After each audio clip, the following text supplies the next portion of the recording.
Neat ಆಯಿತು, ಈಗ ಹಲವಾರು ಆಂದೋಲನಗಳು ಶುರುವಾಗಿವೆ.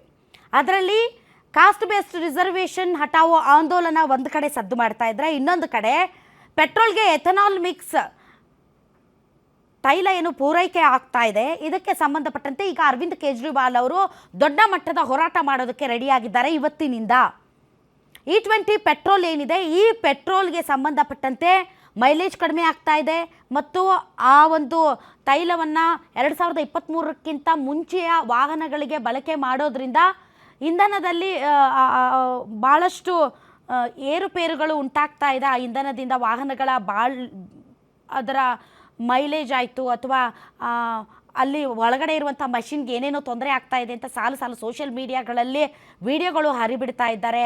ಇದಕ್ಕೆ ಸಂಬಂಧಪಟ್ಟಂತೆ ಪೆಟ್ರೋಲಿಯಂ ಖಾತೆ ಸಚಿವರು ಕೂಡ ದಿನಕ್ಕೊಂದು ಹೇಳಿಕೆಗಳನ್ನು ಕೊಡ್ತಾ ಇದ್ದಾರೆ.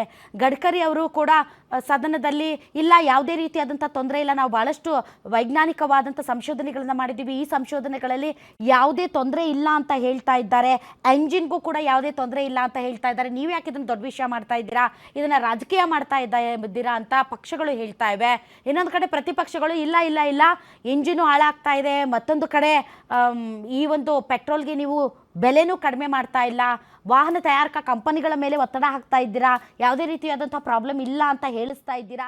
ಹೀಗಾಗಿ ಈ E20 ಎಥನಾಲ್ ಮಿಕ್ಸ್ಡ್ ಪೆಟ್ರೋಲ್ ಏನಿದೆ, ಇದಕ್ಕೆ ಸಂಬಂಧಪಟ್ಟಂತೆ ಪ್ರಧಾನಮಂತ್ರಿಗಳು ಮಧ್ಯಸ್ಥಿಕೆಯನ್ನು ವಹಿಸಿ ಈ ವಿಚಾರದಲ್ಲಿ ಗ್ರಾಹಕರಿಗೆ ಕ್ಲಾರಿಟಿಯನ್ನು ಕೊಡದ ಹೊರತು ನಮ್ಮ ಹೋರಾಟ ಮುಂದುವರಿಯುತ್ತೆ ಅಂತ ಇವತ್ತಿನಿಂದ ಹೋರಾಟವನ್ನು ಆರಂಭ ಮಾಡಿದ್ದಾರೆ ದೆಹಲಿಯಲ್ಲಿ.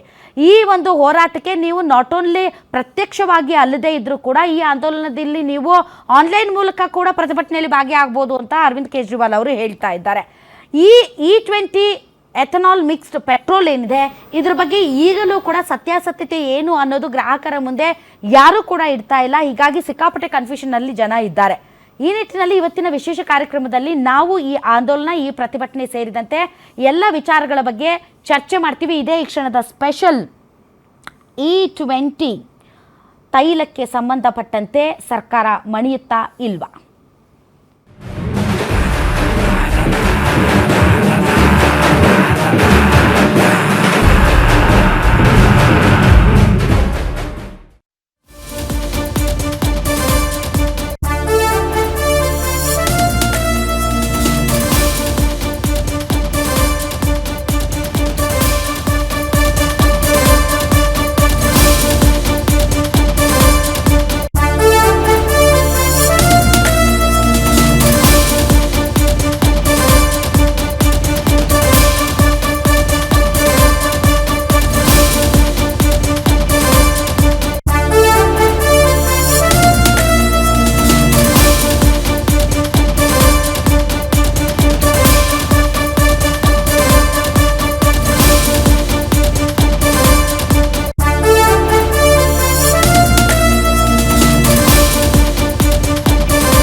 E20 ಸಮರ ಶುರುವಾಗಿದೆ.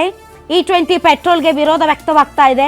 ಈಗ ಕೇಂದ್ರಕ್ಕೆ ಮತ್ತೊಂದು ತಲೆನೋವು ಶುರುವಾಗಿದೆ. ದೆಹಲಿಯಲ್ಲಿ ಇವತ್ತು E20 ಪೆಟ್ರೋಲ್ ವಿರುದ್ಧ ಭಾರಿ ಪ್ರತಿಭಟನೆಗೆ ಅರವಿಂದ್ ಕೇಜ್ರಿವಾಲ್ ಅವರು ರೆಡಿ ಆಗ್ತಾ ಇದ್ದಾರೆ. ಸಾಮಾಜಿಕ ಕಾರ್ಯಕರ್ತ ತೆಹಸಿನ್ ಪೂನಾವಾಲಾ ಇದಕ್ಕೆ ಸಾಥ್ ಕೊಡ್ತಾ ಇದ್ದಾರೆ.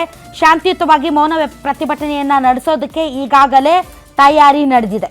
E20 ಪೆಟ್ರೋಲ್ ಕಡ್ಡಾಯ ವಾಪಸ್ ಪಡೆಯದಿದ್ರೆ ಉಪವಾಸ ಸತ್ಯಾಗ್ರಹ ಮಾಡ್ತೀವಿ ಅಂತ ಎಚ್ಚರಿಕೆ ಕೊಡ್ತಾ ಇದ್ದಾರೆ. ಕಾಕ್ರೋಚ್ಗಳಾಯಿತು. ಈಗ ಆಮ್ ಆದ್ಮಿ ಪಾರ್ಟಿ ನೇತೃತ್ವದಲ್ಲಿ E20 ತೈಲದ ವಿರುದ್ಧ ಕೇಜ್ರಿವಾಲ್ ಪ್ರತಿಭಟನೆಯನ್ನು ನಡೆಸ್ತಾ ಇದ್ದಾರೆ.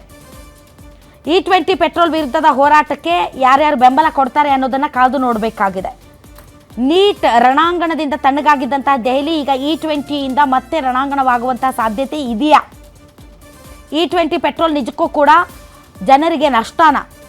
ವಾಹನ ಮಾಲೀಕರು ಏನು ಹೇಳ್ತಾರೆ? ಇದಕ್ಕೆ ಕೇಂದ್ರದ ಸ್ಪಷ್ಟನೆ ಏನು? ಮತ್ತು E20 ಯುದ್ಧ ಏನಿದೆ, ಇದಕ್ಕೆ ಮೋದಿ ಸರ್ಕಾರ ಮಣಿಯುತ್ತಾ ಮಣಿಯಲ್ವಾ, ಏನು ಮಾಡುತ್ತೆ ಅನ್ನೋದಕ್ಕೆ ಸಂಬಂಧಪಟ್ಟಂತೆ ಇವತ್ತು ಆರಂಭ ಆಗಿರುವಂಥ ಈ ಹೋರಾಟದ ಮುಂದಿನ ರೂಪುರೇಷೆಗಳು ಮತ್ತು ಇದಕ್ಕೆ ಜನಬೆಂಬಲ ಯಾವ ರೀತಿಯಾಗಿ ವ್ಯಕ್ತವಾಗುತ್ತೆ ಅನ್ನೋದರ ಮೇಲೆ ಇದರ ಒಂದು ಸಕ್ಸಸ್ ಗೊತ್ತಾಗುತ್ತೆ. ಬಟ್ ಒಂದಂತೂ ಸತ್ಯ, E20 ಪೆಟ್ರೋಲ್ ಈಗ ರಾಜಕೀಯ ಆಗಿದೆ.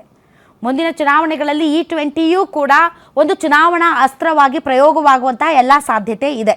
ಅರವಿಂದ್ ಕೇಜ್ರಿವಾಲ್ ಅವರು ಹೇಗಾದರೂ ಮಾಡಿ ಈ ಸರ್ಕಾರದ ವಿರುದ್ಧ ತಾವು ಅತಿ ಹೆಚ್ಚು ಸ್ಕೋರ್ ಮಾಡಬೇಕು ಅಂತ ನಿಂತು ಬಿಟ್ಟಿದ್ದಾರೆ. ಆ್ಯಂಡ್ ಇದರಲ್ಲಿ ಜನರ ಆಗ್ರಹ ಕೂಡ ಇದೆ, ಇಲ್ಲ ಅಂತ ಅಲ್ಲ. ಆದರೆ ಅವ್ರಿಗೆ ಯಾವ ರೀತಿಯಾದಂಥ ಜನಬೆಂಬಲ ವ್ಯಕ್ತವಾಗುತ್ತೆ ಅನ್ನೋದನ್ನು ಕಾದು ನೋಡಬೇಕಾಗಿದೆ.